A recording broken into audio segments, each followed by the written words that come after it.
सो हे hello everyone. Astro Akshay में आपका स्वागत है। आज मैं आपके लिए एक और कुंडली लेके आया हूँ, जिसमें कि मैं कुंडली का लाइव अध्ययन करने वाला हूँ इस वीडियो में। और ये एक्चुअली मेरी एक सीरीज़ चल रही है, जिसमें कि जो पोस्ट डाला है उसके अंतर्गत मैं 5 लोगों की कुंडली देखने वाला हूँ, जिसमें से कि मैं पहली कुंडली को वीडियो ऑलरेडी शेयर कर चुका हूँ। ये मैं दूसरी कुंडली ले रहा हूँ। तो जिनको भी अपनी कुंडली का एनालिसिस कराना है, तो वो अपनी डेट ऑफ बर्थ और टाइम प्लेस के साथ अपने एक क्वेश्चन का आंसर मुझसे पूछ सकते हैं, और वो मैं वीडियो बनाकर इस चैनल पर पोस्ट करूँगा। अगर वो मुझे पर्सनली अपनी कुंडली दिखाना चाहता है, मेरे चैनल में बताए गए ईमेल आईडी पर मेल करके कॉन्टैक्ट कर सकता है। तो इन्होंने मुझसे पूछा है कि मेरी मैरिज कब तक होगी। तो मैं ज़्यादा टाइम वेस्ट ना करते हुए सीधे चलता हूँ इनके कुंडली चार्ट पर। इनका कुंडली चार्ट मैंने बना रखा है।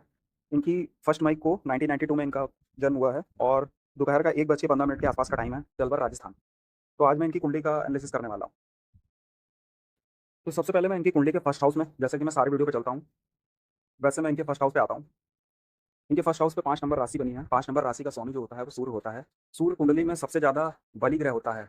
अब वो कुंडली में किस तरीके से बैठा होता है, तो उसी के ऊपर आपकी जो जीवन शैली है वो डिपेंड करती है, क्योंकि सूर्य जो है वो आत्मा है। सूर्य जो है वो आपका कॉन्फिडेंस है, सकार है। आपके पिता को सूर्य से रिप्रेजेंट किया जाता है। इस कुंडली में लग्न में वो राशि उदय हुई है, और सूर्य जो है वो इस कुंडली में 9th हाउस में पिता के घर में जाकर उच्च राशि में बैठा हुआ है, और साथ ही साथ 10th हाउस के लॉर्ड के साथ बैठा है। इसका मतलब है फर्स्ट हाउस और 10th हाउस का संबंध इनके भाग्य भाव में कुंडली के बना हुआ है, और उस पर गुरु की 9th एस्पेक्ट है। इसका मतलब ये व्यक्ति अपने पिता से बहुत ज़्यादा प्रभावित है। इनके पिता का इनकी ज़िंदगी में बहुत बड़ा रोल है, और ये व्यक्ति जन्मजात भाग्यशाली है। ऐसा मुझे कुंडली की स्थिति से प्रतीत हो रहा है। अब ये तो बात हुई फर्स्ट हाउस की। तो मुझे ये समझ में आ रहा है कि फर्स्ट हाउस कहीं न कहीं स्ट्रॉन्ग है कुंडली का, क्योंकि फर्स्ट हाउस में एक जो शुभ ग्रह होता है, गुरु, नेचुरल रूप से वो यहाँ पर बैठा हुआ है, और इस कुंडली में वो एक कारक प्लैनेट होगा, जो कि लगन में जाकर बैठा हुआ है। तो लग्न और सूर्य, जो कि लग्नेश है, कुंडली में कर्ता प्लैनेट है फर्स्ट हाउस का, वो यहाँ पे मुझे स्ट्रॉन्ग समझ में आ रहा है। और करियर के वाइज़ भी ये कुंडली काफ़ी अच्छी है, क्योंकि जो 10th हाउस है, वो फर्स्ट हाउस के लॉर्ड के साथ बैठा हुआ है 9th हाउस में। तो ये काफ़ी अच्छी स्थिति मुझे यहाँ पे समझ में आ रही है। अब मैं आता हूँ कुंडली के 7th हाउस पे। इनका मेन क्वेश्चन है कि मेरी शादी कब होगी? अभी तक इनकी शादी नहीं हुई है। 1992 का जन्म है, और अभी 2025 चल रहा है। तो करीब 33-34 साल के आस-पास इनकी एज हो चुकी है, लेकिन अभी तक इनकी शादी नहीं हुई है। तो उस पे मैं थोड़ी चर्चा कर लेता हूँ। देखता हूँ इनका 7th हाउस। 7th हाउस में 11 नंबर राशि लड़की लिखी हुई है। 11 नंबर राशि जो होती है वो शनि की राशि होती है, और इस भाव में कोई भी प्लैनेट बैठा नहीं हुआ है। जब कोई भी प्लैनेट उसमें बैठा नहीं होता, तो हम उस भाव पर जो भी ग्रहों का एस्पेक्ट होता है वो लेते हैं। तो अभी मैं यहाँ देखता हूँ कि क्या कोई ऐसा ग्रह है क्या जो इनके 7th हाउस को एस्पेक्ट कर रहा हो। तो मैं देखता हूँ कि लगन में गुरु बैठा हुआ है, जो अपनी 7th एस्पेक्ट से कुंडली के 7th हाउस को देख रहा है। और साथ ही साथ अगर आप केतु की भी दृष्टि मानें, कुछ ज्योतिषकार मानते हैं, कुछ नहीं मानते हैं, तो होती है। तो मैं एक्चुअली मान के चलता हूँ। तो इस वजह से मैं देखता हूँ कि हाँ, यहाँ पर केतु की भी 9th एस्पेक्ट जो है वो 7th हाउस पर पड़ रही है। अब कुंडली में जो गुरु है, उसकी एस्पेक्ट का प्रभाव थोड़ा अलग तरीके से है, क्योंकि गुरु जो है वो कुंडली का एक शुभ ग्रह भी होता है, और इस कुंडली में एक त्रिकोण का भी स्वामी है। उसका लगन में जाकर 7th हाउस को एस्पेक्ट करना, ये कुंडली में काफ़ी अच्छी स्थिति को दिखा रहा है। तो इसका मतलब है कि हाँ, कुंडली में शादी का प्रॉमिस तो है।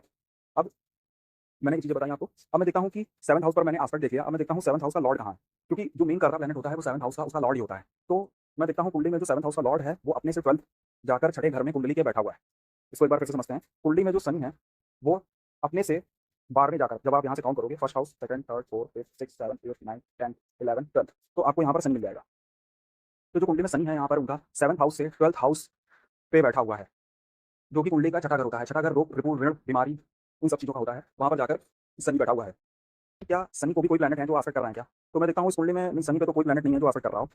तो मैं सीधा आता हूँ कि हाँ भाई, मैंने जो एनालाइज़ किया वो 7th हाउस को एनालाइज़ किया। तो 7th हाउस कुंडली में मुझे ठीक-ठाक स्थिति में लग रहा है। बस जो इनके स्वामी हैं वो यहाँ से 12th हमें गया है, और 24 डिग्री पे बैठा है, लगन की डिग्री 2 है। तो लगभग ठीक-ठाक कंडीशन में अपनी राशि में, स्वराशि में जाकर बैठा हुआ है, और किसी भी अशुभ ग्रह से दृष्ट नहीं है, किसी भी शुभ ग्रह से दृष्ट नहीं है। लेकिन जो भाव है उस पर आपका एक सुप्रभाव मुझे गुरु का दिखाई पड़ रहा है। तो इसका मतलब है शादी होगी, लेकिन शादी होने में डिले क्यों हो रहा है? क्योंकि मैंने आपको बताया है कि जभी भी 7th हाउस पर शनि या शनि जैसे प्लैनेट, तो मंगल, राहु या केतु, इन सारे प्लैनेटों का जभी भी प्रभाव पड़ेगा 7th हाउस पर या किसी भी हाउस पर, तो आपको वहाँ की चीज़ें डिले होने का, उन उन हाउस से रिलेटेड कारकों में आपको चैलेंजेस पैदा होंगे, डिले होगा, फ्रस्ट्रेशन होगा, इस टाइप की चीज़ें वो करते हैं।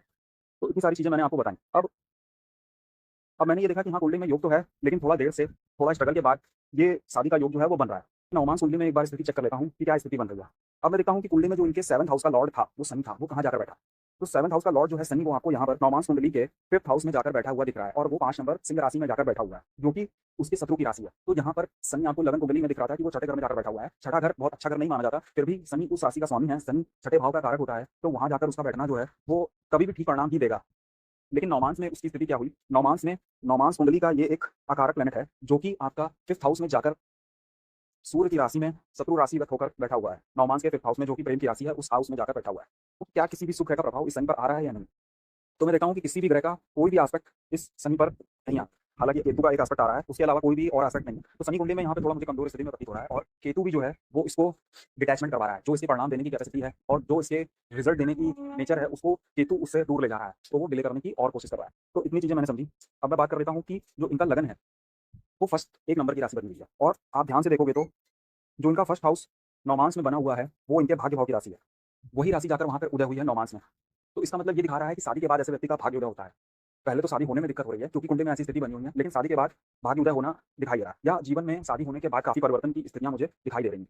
अब मैं देखता हूँ कि जो कुंडली का लगन है, वो एक्चुअली मुझे काफ़ी बली दिख रहा है। कुंडली का 9th हाउस काफ़ी बली है। इसका मतलब जातक पहले से ही भाग्यशाली है। तो मैं देखता हूँ कि पहले फर्स्ट हाउस में किस ग्रह की दृष्टि बनी हुई है। तो मैं देखता हूँ कि कुंडली में जो केतु है वो 9th हाउस से इनके फर्स्ट हाउस को देखा है।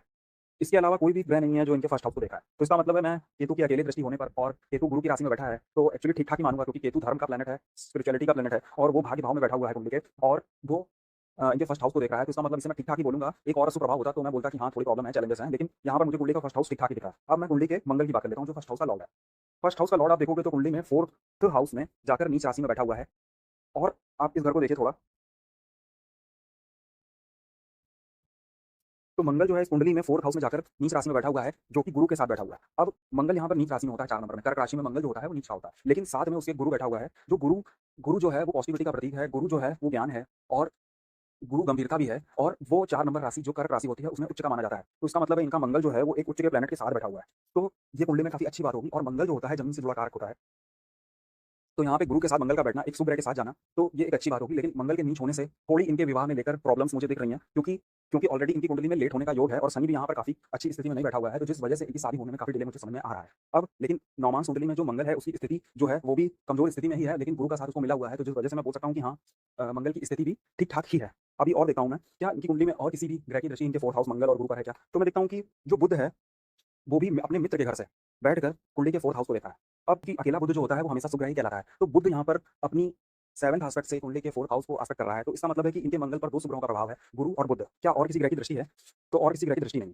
अब मैं देखता हूँ कि भाव कैसा है। तो आप देखोगे इस भाव के एक तरफ आपको राहु दिखेगा और दूसरी तरफ शनि दिखेगा 4th हाउस के। तो कुंडली में इसको बोलते हैं कि पापकर्तरी। अब कुंडली में जो है 4th हाउस पर एक पापकर्तरी योग लगा हुआ है, जो कि लग्न हाउस के स्वामी का 4th हाउस में बैठा, वो भी नीच राशि में बैठा। उसके साथ ही साथ कुंडली में जहाँ लग्नेश बैठा हुआ है, उसके साथ ही साथ शनि और राहु, वो इनके 4th हाउस को पापकर्तरी की ओर ले जा रहे हैं। लेकिन एक्चुअली ये बहुत मजबूत पापकर्तरी नहीं होगा, आपको आगे पता चलेगा क्योंकि शनि यहाँ से मूवमेंट करके छठे घर में जाएगा और राहु एक्चुअली वक्री चलता है, तो ये इनके 2nd हाउस की तरफ जाएगा। लेकिन फिर भी कुंडली में क्योंकि मंगल थोड़ा कमजोर है, तो जिस वजह से भी इनकी कुंडली में जो नौमांस के फर्स्ट हाउस हैं उसके रिजल्ट मिलने में थोड़ी देर होगी, लेकिन फल जरूर मिलेंगे क्योंकि मैंने आपको बताया गुरु यहाँ पे उच्च राशि में बैठा हुआ है मंगल के साथ, जो एक्चुअली एक तरीके से नौमांस में इनका नीच भंग कर रहा है। मतलब गुरु के पास वो बल है, वो मंगल को बल देगा और साथ ही साथ गुरु बुध का भी इस कुंडली में मंगल को एस्पेक्ट है, जिस वजह से ये काफ़ी तेज, इनकी पत्नी जो होंगी वो काफ़ी तेज होंगी, बोलने वाली होंगी और यहाँ पर इस तरीके की कुंडली में योग मुझे दिखाई दे रहे हैं। अब फर्स्ट हाउस को तो मैंने एनालाइज़ कर लिया, अब मैं 7th हाउस को देखता हूँ। तो 7th हाउस को मैं देखता हूँ नौमांस कुंडली के, तो यहाँ पर मुझे दिखता है कि यहाँ पर कोई प्लैनेट बैठा नहीं है। तुला राशि बनी हुई है, 7 नंबर की राशि बनी हुई है और 7 नंबर राशि एक्चुअली कालपुरुष में क्या होती है, विवाह कराने वाली होती है। तो अभी इस राशि पर भी जैसे इफेक्ट बनेंगे तो उसके हिसाब से कंक्लूजन निकलता है कि कैसे होगी शादी और कब होगी। तो मैं देखता हूँ कि यहाँ पर कोई बैठा तो नहीं है, क्या किसी ग्रह की एस्पेक्ट है? तो मैं देखता हूँ कि राहु जो है 3rd हाउस से बैठकर 7th हाउस को एस्पेक्ट कर रहा है और राहु शुक्र को अपना मित्र मान रहा है। शुक्र इस कुंडली में आप देखोगे तो 2nd हाउस में जाकर अपनी 2 नंबर की राशि में, वृष राशि में, अपनी स्वराशि में जाकर बैठा हुआ है और 7th हाउस को वो प्रोटेक्ट कर रहा है कहीं न कहीं। लेकिन हालाँकि उसका प्लेसमेंट जो है यहाँ से 8th हावे गया है, तो थोड़े चैलेंजेस वो यहाँ पर दिखा रहा है कि 7th हाउस का रिजल्ट मिलने में आपको थोड़े बहुत मशक्कत आने वाली है।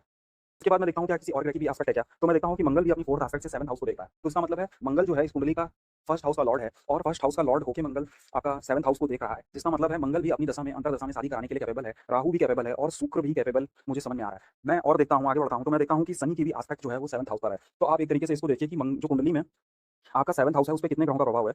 तो आप देखिए कि जो राहु है वो 7th हाउस को एस्पेक्ट कर रहा है, जो मंगल है वो 7th हाउस को और शनि भी जो है वो 7th हाउस को एस्पेक्ट कर रहा है। तो इसका मतलब है यहाँ पर कुंडली के जो 7 नंबर की राशि है, यहाँ पर 3-3 अशुभ ग्रहों का प्रभाव पड़ रहा है। मंगल हालाँकि इस कुंडली में लग्नेश है, लेकिन नेचुरल रूप से क्योंकि वो कमज़ोर है, तो यहाँ पर भी मैं उसे थोड़ा चैलेंजिंग ही मानूँगा। अब सारी ज़िम्मेदारी जो होती है वो आपके 7th हाउस के लॉर्ड पर आती है, क्योंकि इतना अशुभ प्रभाव अगर किसी हाउस पर पड़ता है तो उसके परिणाम नहीं मिलते हैं। लेकिन मैं कुंडली में शुक्र की स्थिति जब देखता हूँ, तो शुक्र जो है इस कुंडली से इस कुंडली में 7th हाउस का लॉर्ड होकर अपने से 8th हाउस जाकर 2 नंबर राशि में स्वराशि में जाकर बैठा है। तो कहीं न कहीं जो शुक्र और है उस पर शनि, राहु और मंगल का इफ़ेक्ट आ रहा है। तो जिस वजह से कुंडली में मुझे शुक्र थोड़ा पीड़ित दिखाई दे रहा है। हालाँकि वो अपनी स्वराशि में बैठा हुआ है, 2 नंबर में बैठा हुआ है, तो कहीं न कहीं वो आपको शादी से जोड़ेगा ज़रूर।